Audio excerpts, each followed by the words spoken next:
நான் ஜேடிசி டீம்லேருந்து பேசுகிறேன். Unique 11 tournament நடத்தினாங்க மதுரையில். குறையே இல்லாமல் போக்குவரத்து சூப்பராக நடத்தினாங்க. கமிட்டி அம்பேரும் சரி, ஒவ்வொரு ப்ரைஸ் கொடுக்குறதும் சரி, எந்த இதுலையுமே குறையில்லை. கடைசி மேட்சுக்கு பால் கொடுத்தாங்க, வச்சாங்க, நல்லா சப்போர்ட் பண்ணாங்க. அதை விட முக்கியம் எல்லா டீம் பிளேயர்ஸும் மதிச்சாங்க. ஒவ்வொரு டீமே கரெக்டான நேரத்துக்கு மேட்ச் நடத்துறதோ, வைக்கிறதோ, ஒரு வாட்டர் சப்ளை பண்ணுற வைக்கிறதோ எல்லாமே குறையெல்லாம் பண்ணாங்க, வச்சாங்க.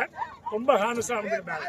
அதே மாதிரி பெஸ்ட் பவுலர் அவார்டு கொடுத்துருக்காங்க. அதுக்கு ஒரு கேஸ் அவார்டு கொடுத்துருக்காங்க. பெஸ்ட் பவுலரு, ஒரு பெஸ்ட் ஃபீல்டரு எல்லாமே கொடுத்தாங்க. அது மாதிரி கப்புமே சூப்பராக கொடுத்துருக்காங்க. எந்த ஒரு குறையும் இல்லாமல் ஃபர்ஸ்ட் ப்ரைஸோ, செகண்டோ, தேர்டோ, ஃபோர்த்தோ எல்லாமே கப்பு அருமையாக இருந்துச்சு. ஸ்பாட்லேயே பேமெண்ட் கொடுத்துட்டாங்க, பசங்களுக்கு மெடல் கொடுத்துட்டாங்க. அடுத்தவங்க எப்போ டோர்னமெண்ட் வச்சா நான் கண்டிப்பாக விளாடுவோம். நாங்கள் மட்டும் இல்லை, போக்குவரத்து எல்லா டீமுமே கண்டிப்பாக விளாடும். ஏன் அப்படின்னா அவளை கரெக்டாக டோர்னமெண்ட் எடுத்துட்டாங்க. ஆமாம், மற்ற டீம் எப்படி தெரியாது. இவங்க எந்த குறைகளும் எடுத்துட்டாங்க.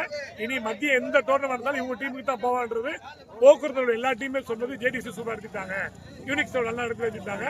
யூனிக்ஸோட சப்போர்ட் பண்ணுறோம். நல்ல இடத்துல வாழ்த்துக்கள். நன்றி.